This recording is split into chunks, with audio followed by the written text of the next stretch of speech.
Good morning, ladies and gentlemen. Mr. Lamba, people at times now, ET now. I haven't been paid enough to thank each individual sponsor, so I'll omit that part. But I will say this soul flower aroma is very good, so whoever's created soul flower should be very happy. We need this in the days of Swachh Bharat or whatever these guys are doing in Delhi. I think it's very important to understand that brands interplay with our lives whether we like it or not. But surprisingly, consumers don't buy brands. Interesting to kick off a branding conference by saying consumers don't buy brands. Consumers ultimately buy benefits. It so happens those benefits get so deeply intertwined, associated, and completely fixated with a certain kind of brand that you begin respecting the brand. The benefits of a Rolex and a Titan are just exactly the same in terms of the time. Both show you time. Both are watch pieces. But the essential difference is that there is a badge value to a Rolex, which for some reason hasn't yet caught up with a Titan. So we've got to understand that in the context of brands and brand building, what is it that the future holds for us? My topic purely is how do you build personal brands? Deepak talked about the personal brand in conjunct with the corporate brand.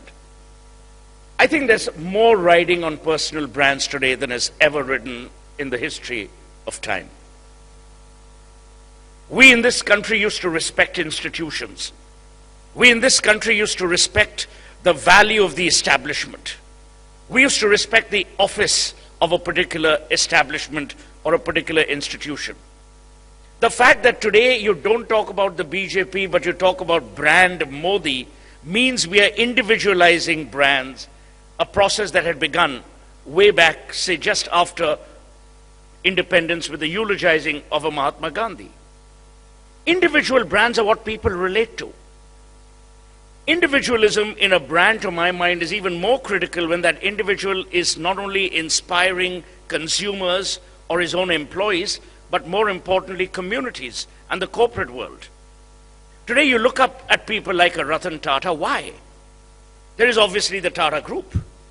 But you look at people like Ratan Tata for the way, not the way they've lived their lives, but the way they've lived their corporate lives equally in the personal domain. And that, to my mind, is very important.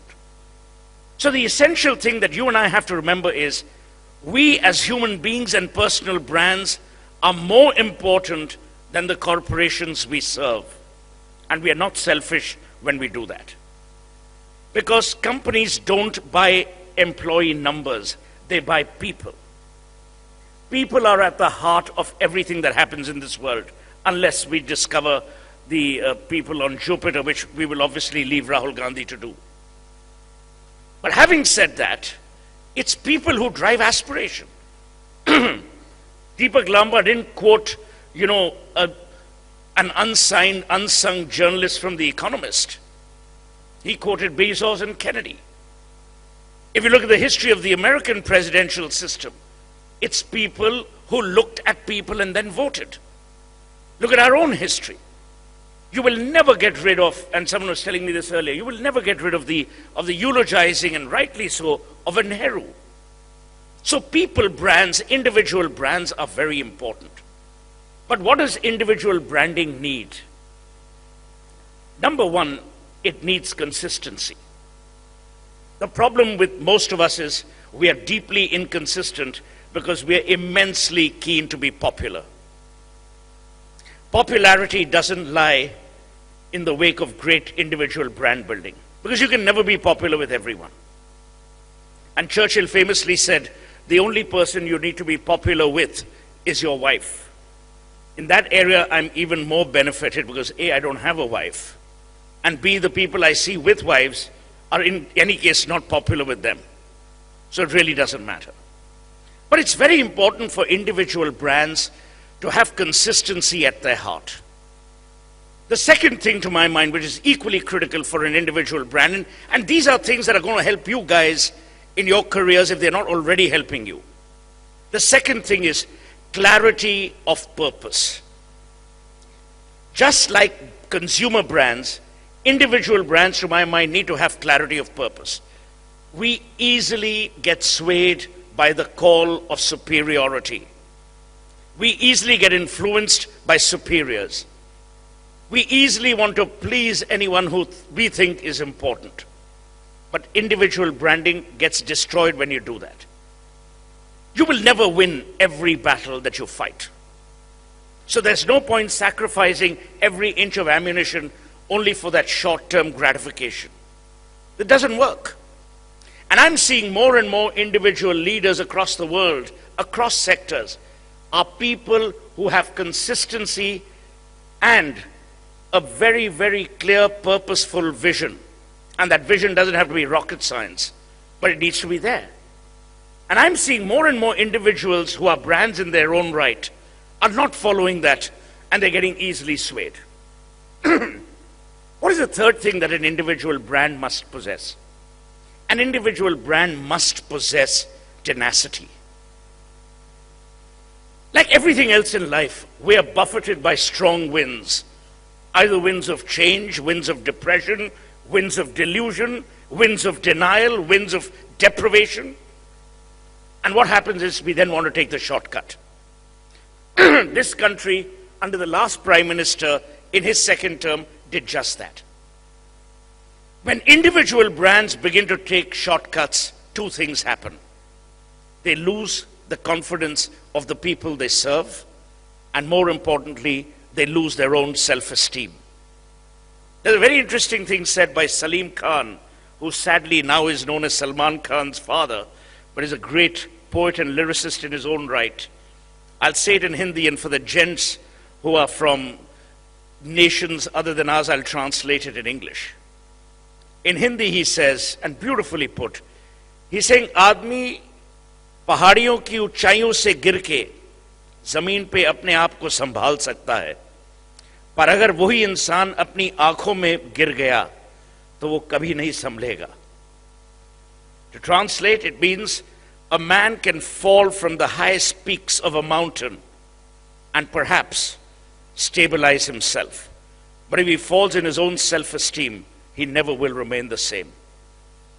And what's very important is for brands, and more so individual brands, to have that self-esteem. And self-esteem is not ego. It's not arrogance, although I'm a great believer that arrogance is a huge virtue in a country of 1.21 billion people. It's not about being obnoxious. It's not about, having contrarian views just for the sake of having contrarian views. But individual brands need to have that. Just like you would look for a distinction between a Dawat and an Amira rice, why would people look at you distinctively as an individual brand? If you don't possess that single discriminator that is either alluring, inspiring, or perhaps deviant. And we human beings, and you have to study philosophers, whether you go into the Nietzsches of the world, or you go to Andre Malraux, or you go to even recent times Jiddu Krishnamurti here in India. What is at the heart of individuality? At the heart of individuality is a purpose in life. I wrote an article, I do this weekly column in Mumbai Mirror, where I talk about tradition. I talk about renunciation. What did Gautam Buddha do? What did Lord Ram do? What did Sita do? When Sita asks for the earth to crack and says, take me in because, the dolt of my husband doesn't trust me, thinks I've been sleeping around. What does she do? She lays a template for the ultimate sacrifice. It's another matter that she creates male chauvinists out of Indian men by and large. But that's what happens. People remember people who've made a difference to their lives. So the fourth thing that an individual brand must do is make a difference. I'm not saying just get on television. I'm not saying, park your car in the middle and start beating your chest on a busy highway. No. But make small differences. And we've stopped doing that as individuals. We've stopped making a difference because we believe we will swim against the tide. But remember, individual brands always swim against the tide. Otherwise, they won't be remembered. The problem in today's world is that we have become cookie cutters in any which way. In the good old days, at the advent of civilization, you had Adam and Eve, then you went into tribalization, then you became a more evocative, evolved world, and today we are back into tribalization. What's Gmail? It defines you. What's iPhone usage? It defines you. So we've created communities and individuals and human beings, and it's very important for me to do this analogy in order for you to understand what I'm talking about. Human beings, by and large, are very insecure mammals. I won't say animals. We want the comfort of being told that we're doing the right thing. We want the comfort of being told that, yes, you're not doing anything that is controversial. What does controversial mean? You know, I'm told by people in aircraft, in airport lounges and in aircraft saying, oh, you know, you were very controversial. What does controversial mean? Does controversial mean saying the truth? Does controversial mean calling Sharad Pawar a crook? What does it mean?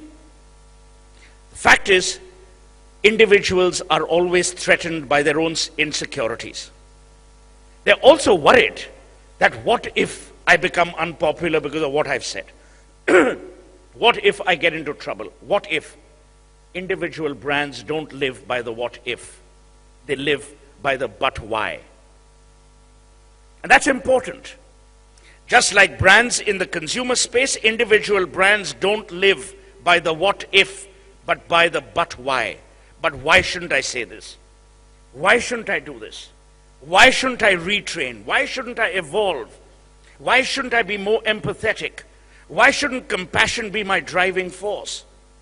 And my point is, I'm not the oracle to tell you of all the ailments that afflict the modern world. But we as individuals have lost the distinctiveness that we need to build. Which brings me to point number 5. Search for distinctions and distinctiveness that you can manage.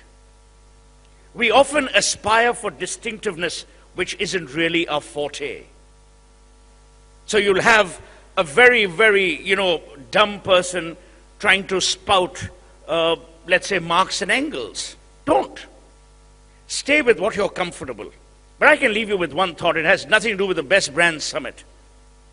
I've told young people and old, I was born and raised in Calcutta. I can't remember one week in my entire life, and I'm going to be 52 next May, just for those of you who think I'm much older. I can't remember a single week in my life where I haven't read 6 to 8 books. And it's not difficult. But the point is, we don't want to challenge the status quo. We don't want to ask questions.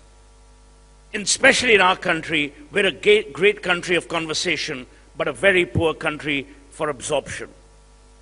So individual brands are brands that are sponges. They soak in.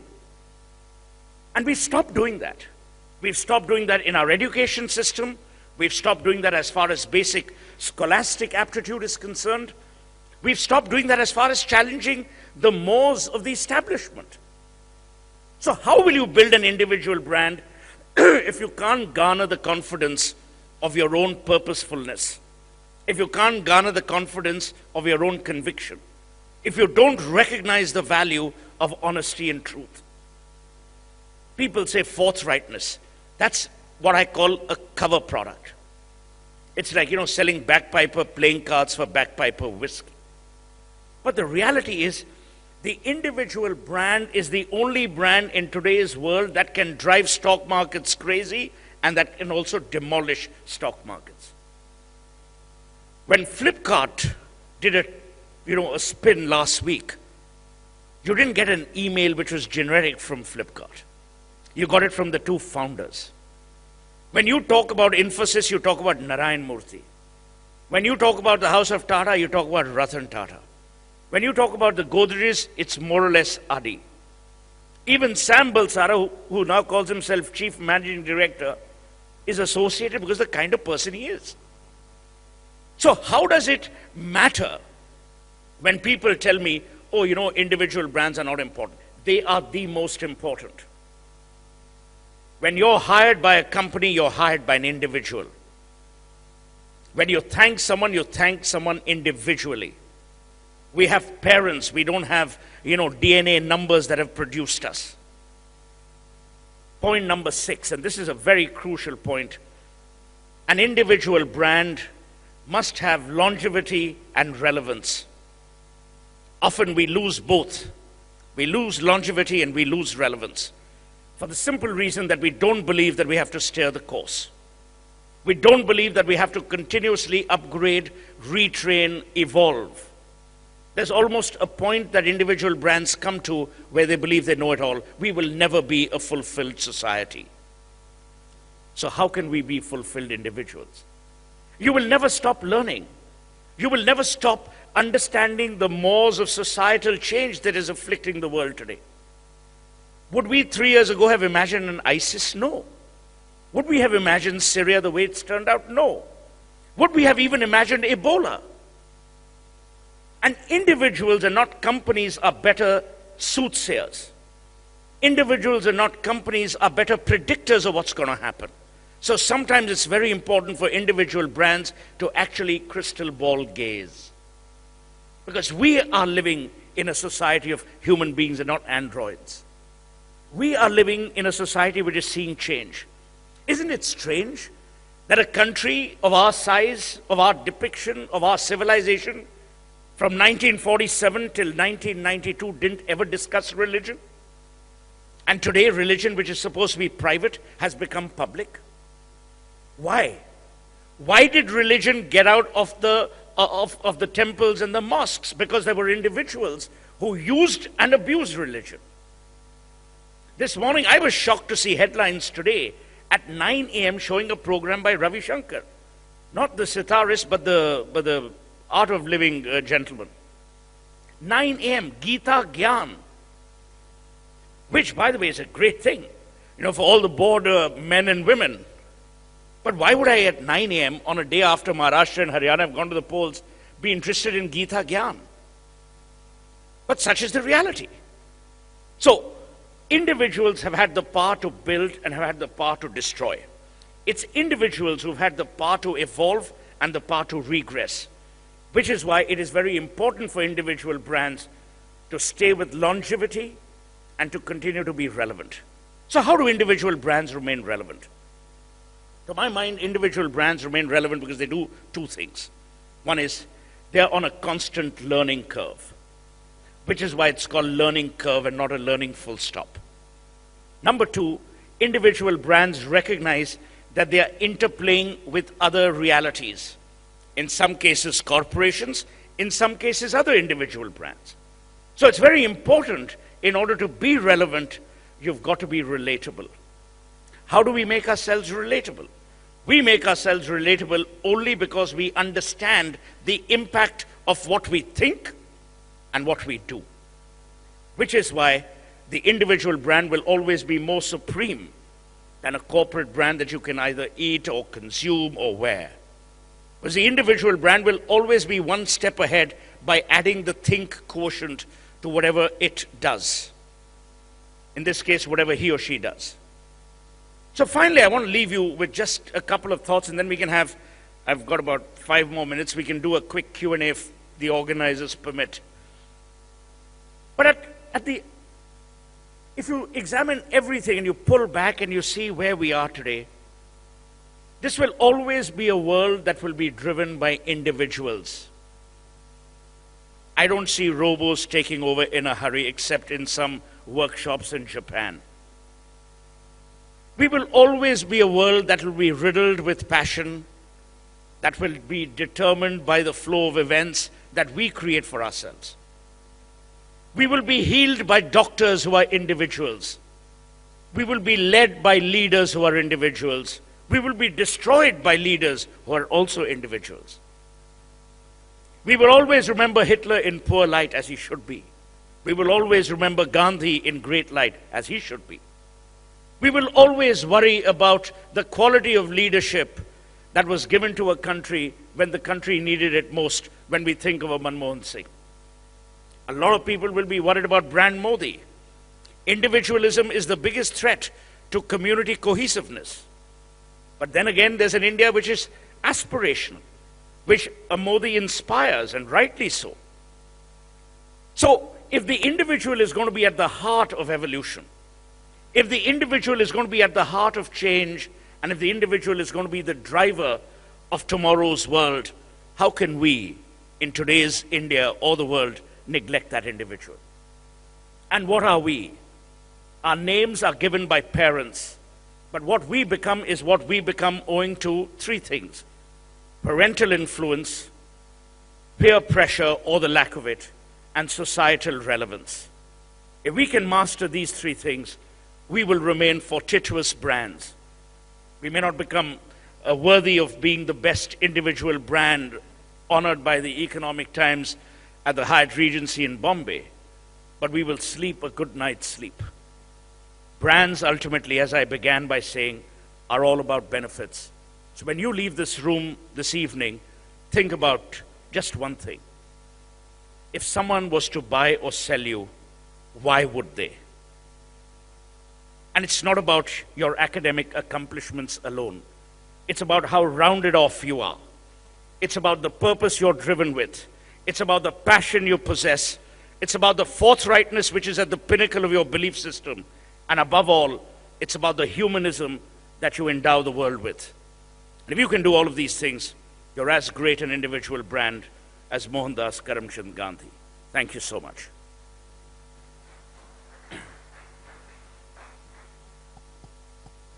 So, if there are any questions? Well, ladies and gentlemen, the floor is open for questions. You may please raise your hands. We shall pass on the mic to you.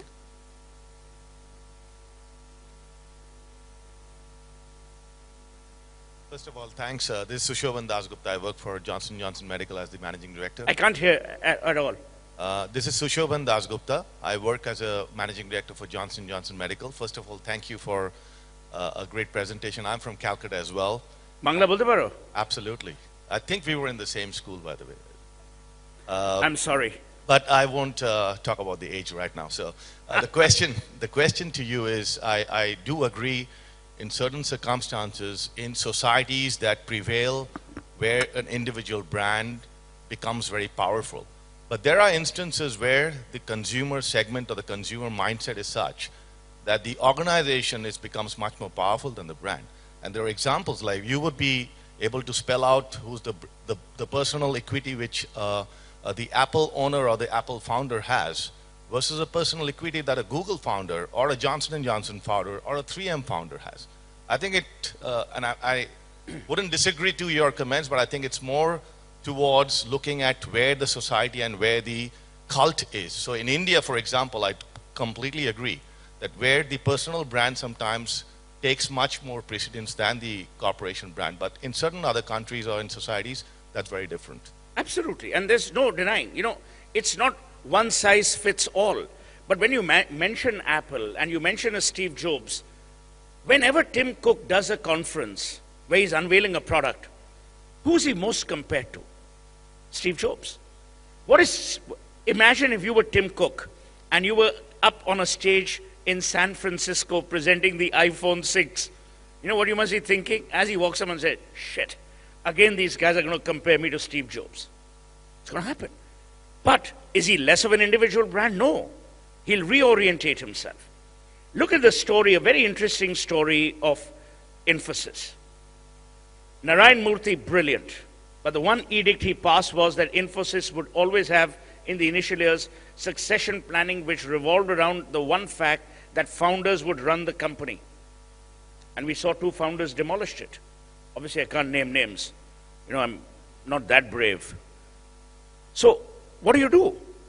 So you respect the individual, and yet there's an organizational challenge. And then the dilemma is the dilemma of the devil. You don't know what to do. Do you want to save the world, or do you want to continue to inject it with greater evil? That's it.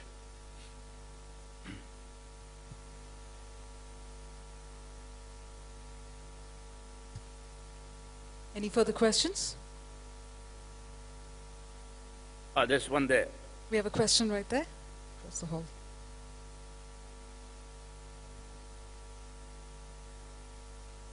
I'm Sameer from Tata Motors. I have a question on point number 4 and 5 that you gave us. One was the search for distinctiveness and the single discriminator. I'm at the very beginning of my career. So my question is it a conscious attempt that one has to make towards this, or is it that, so is it a competitively conscious attempt that I have to make, or is it just that it happens because of consistency or tenacity? That's a very good question. To be honest, I don't have the answer. I don't think it's something that you can search out and acquire immediately, but at the same time, I don't think it's so intuitive, it's so subconscious that you don't think about it at all. See, conviction, purposefulness, and forthrightness are issues of, to my mind, heart and mind. It's the way you're brought up. You know, my brother and I, we were told 3 things when we were kids, and it wasn't some, 10 commandment Moses-like speech that my dad gave us. He just said 3 things. He says, never take a loan for anything. So I've never bought a car or a fridge or anything on EMI. You just stuck with that edict. Number 2, he's saying, he said, never ever lie. Ever. So we've gotten into enough trouble. Third, he says, never say something about someone behind that person's back that you'd be afraid of saying it in their face. Which is why we are happy abusing people on news are. Say the same thing on their face. Now, I don't know if those 3 things would work for you. You might get beaten up. So tomorrow don't blame me saying, oh, but this guy told me to be forthright. It's about judiciousness. Having said that, the other things to my mind which are in the acquisitory domain are things like scholarship, are things like understanding, are things like compassion. Compassion is not intuitive either. Compassion is an acquired area as well. You can be soft-hearted, but the fact of give back at times comes from what society unleashes around you. Today, when you look at individual brand comparisons in the compassion domain or in what I call the give back domain, you're always looking at Warren Buffett and Bill Gates. Now look at the transition of Bill Gates as a brand. Innovator, marauder, monopolist, compassionate. He's done it with purposefulness. When he started Microsoft, the world hailed him as this innovator. Then he was this big fish who was looking at small prey. Then he became a monopolist, the destruction. I mean, I don't even want to go there. Read Isaacson's book on Steve Jobs and the enormously fractured relationship they shared because of control. And now, whenever you talk about Bill and Melinda Gates, you talk about them through the window and prism of compassion. So they built this enormous brand around themselves. I'm not saying each one of us will become a Bill Gates or a Melinda Gates. All I'm saying is, let us examine, respect, and laud our distinctiveness, because each one of us must have that distinctiveness, because each one of us is and will remain a brand. So to that end, you will always have these dots that you must, kind of cross. So this is exactly the heart of what I believe and what I think is the way forward for individual brands. Okay? Thank you so much. Done? So thank you so much, sir, but I'm going to request you to please stay back on the stage for just another minute. And may I please invite Mr. Deepak Lamba to please come on stage and present a token of gratitude to Mr. Suhel Seth on behalf of the ET Best Brand Summit 2014. Can we keep that applause going one more time, ladies and gentlemen?